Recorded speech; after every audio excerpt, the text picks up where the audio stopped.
The Coalition of Planets is the only thing standing between the Viltrum Empire and total galactic domination. It's a ragtag alliance of aliens, warriors, and political leaders who all agreed on one thing: the Viltrumites need to be stopped. Today, I'm breaking down every single member of this organization and what makes them dangerous, starting with the guy who built the whole thing and the insane secret he kept from everyone in it: Thetis. Thetis is the first Viltrumite in history to betray his own species. And he didn't do it quietly. He assassinated Emperor Argol himself, then fled to Taliscria and personally founded the Coalition of Planets, recruiting warriors from across the galaxy to fight the empire he was born into. Here's where it gets funny. To hide his Viltrumite identity from his own organization, this man wore a fake beard and a chest covering for decades. The leader of the galaxy's biggest anti-Viltrumite alliance was a Viltrumite in a costume beard, which is, not ideal from a trust standpoint, but Thetis wasn't just playing defense. He developed the Scourge virus, a biological weapon engineered specifically to target Viltrumite DNA. The supposed good guy built a genocide weapon aimed at his own race. He also mentored Alan the Alien and elevated him to a key leadership role within the Coalition. Then his true nature was revealed. The man who built the entire resistance had been lying to every single person in it about what he was, and his willingness to use weapons capable of wiping out his own species raised the question of whether the Coalition's founder was really any better than the empire he fought against.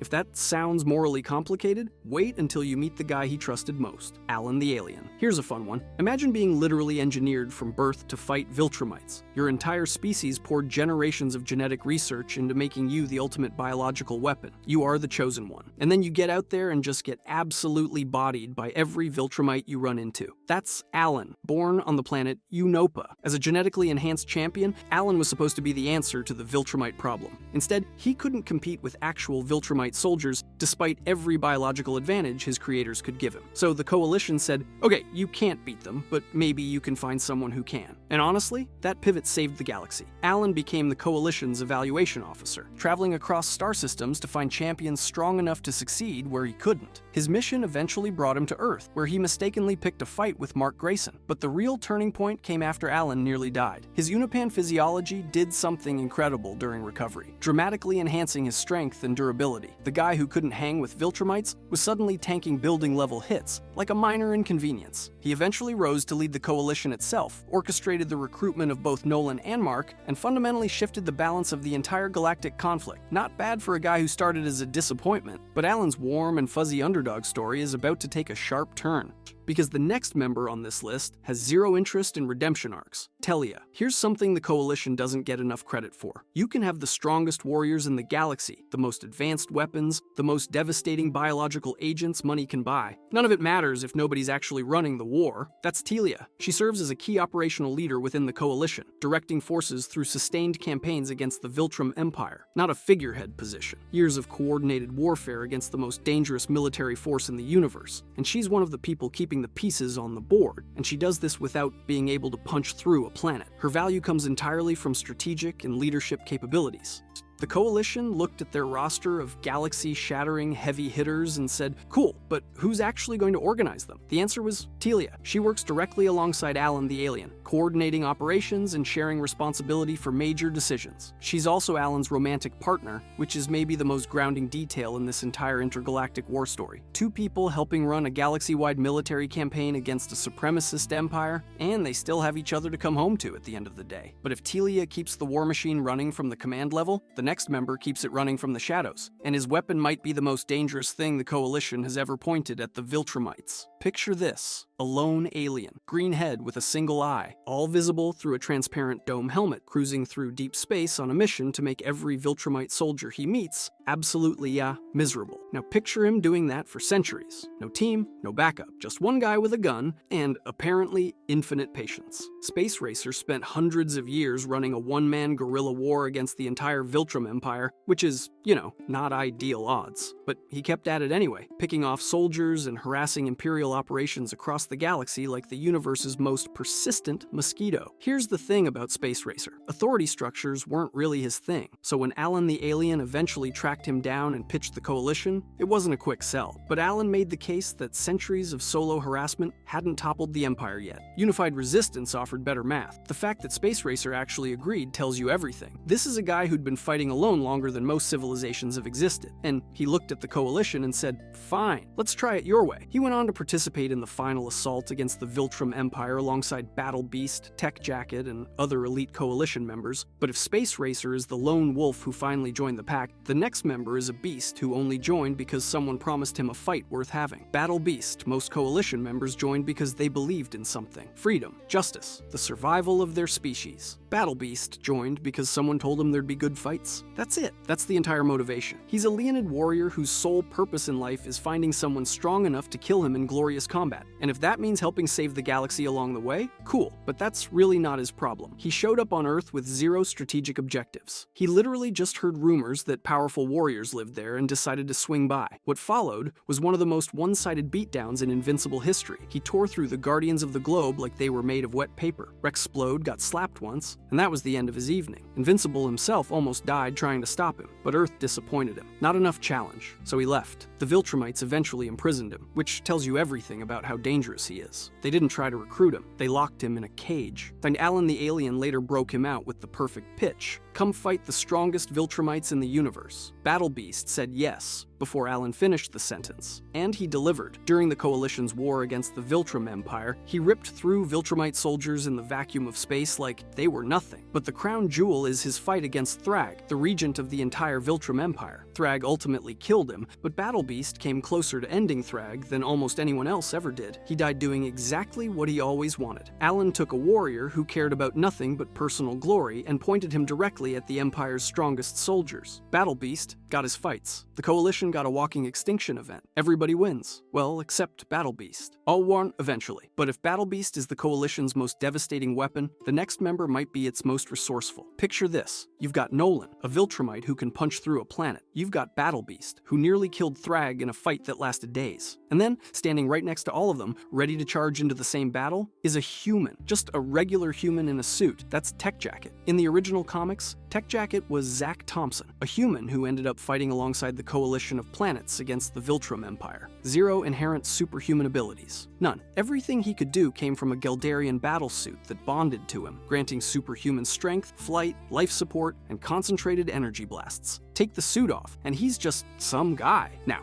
the television adaptation made a change here. Zack became Zoe, a young woman voiced in 3. Same concept, same suit, different person. The core idea remains identical, and honestly, Tech Jacket's inclusion might be the most thematically important recruitment on this entire list. The Coalition's whole philosophy was that unity across diverse species could overcome Viltrumite supremacist ideology. Nothing proves that harder than a human with zero natural powers fighting in the final assault alongside Nolan, Mark, Alan, Battle Beast, and Space Racer. Not because they needed the numbers, but because what you are matters less than what you're willing to do. But if Tech Jacket represents the Coalition's ideals, the next member represents its actual foundation, Nolan Grayson. Here's the thing about Nolan Grayson. Every other member on this list joined the Coalition because they wanted to fight the Viltrum Empire. Nolan joined because he used to be the Viltrum Empire. For centuries, Nolan served as a colonization agent, one of the Empire's most loyal soldiers sent to weaken planets from within. When the Empire needed someone to infiltrate a small blue planet called Earth, Nolan got the assignment. He arrived, adopted the superhero identity Omni-Man, married a woman named Debbie Grayson, raised a son, and spent over 20 years building a life that was supposed to be a lie. The only problem was that somewhere along the way, it stopped being a lie. Nolan abandoned his mission. He chose his family over his empire, and the Viltrumites locked him up. Here's where it gets complicated, because Nolan didn't fight the sentence.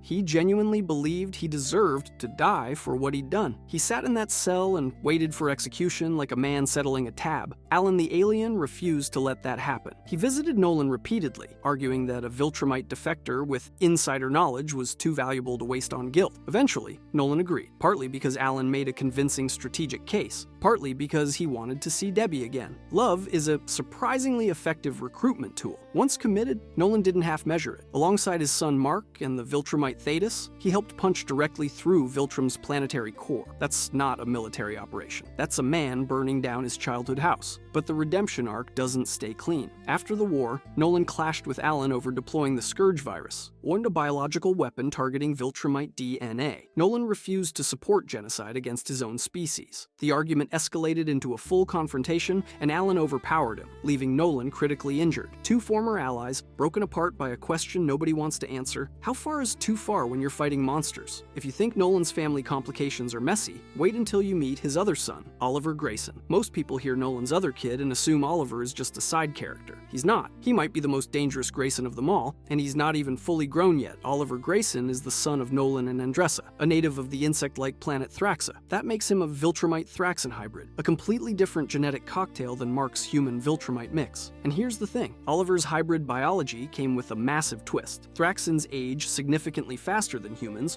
or Viltrumites, which meant Oliver grew from an infant to what looked like a young teenager in a shockingly short amount of time. But the real terrifying part? His Viltrumite half gave him powers that kept scaling as he aged. Oliver developed superhuman strength, flight, and durability, while still technically being a child by any normal species standards. A kid who hasn't hit his power ceiling yet, already throwing down alongside some of the most dangerous beings in the galaxy. That's not a warrior, that's a ticking time bomb of potential. He took on the name Young Omni-Man and joined the Coalition of Planets alongside his father. But Oliver isn't just riding his dad's reputation. His biology, neither purely Viltrumite nor Thraxan nor human Viltrumite like Mark, gave him a perspective within Coalition operations that literally nobody else could offer. He's a bridge between worlds in the most genetic sense possible. The television adaptation introduced Oliver during Season 2, with his character arc still very much in development, but if the comics are anything to go by, the Prodigy hasn't even started showing what he can really do, which is, not comforting. MOKK. If you've been paying attention, you already know the Dornians. They're the species that produced Battle Beast, arguably the most terrifying non-Viltrumite fighter in the entire galaxy. A guy who tore through some of the strongest warriors alive because he was bored. So when Mok showed up in Season 2, sitting calmly at a Coalition leadership table, though looking like Battle Beast's significantly less violent cousin, it raised some questions. Mok is a confirmed Dornian, sharing those same leonine features. But here's the thing, Mok isn't there to rip anyone in half. His role appears to be diplomatic or advisory, representing Dornian interests rather than serving as a frontline weapon, which suggests the Coalition didn't just recruit one crazy warrior from this species, they established an actual relationship with Dornian civilization. His character development is basically non-existent. He shows up, he sits in meetings, he presumably offers counsel, that's it. But his mere presence tells us the Coalition wasn't just collecting the biggest fists they could find. They wanted political representation from as many civilizations as possible, and even ones that already had a legendary berserker on the payroll. But if you think the Coalition's lesser-known members are all this quiet, wait until you meet the ones who literally process every secret the organization has ever kept. Geldarian Emperor. Here's something that doesn't get talked about enough. The Geldarian Emperor is a king without a kingdom. His entire world, Geldaria, was conquered by the Viltrum Empire. His people were subjugated. His sovereignty was erased. And yet he still carries the title of Emperor. That's not vanity. That's a statement. The fact that the Coalition of Planets recognizes his title tells you something important about how this organization operates. They didn't just recruit warriors. They recruited heads of state, leaders of civilizations that the Viltrumites had already crushed.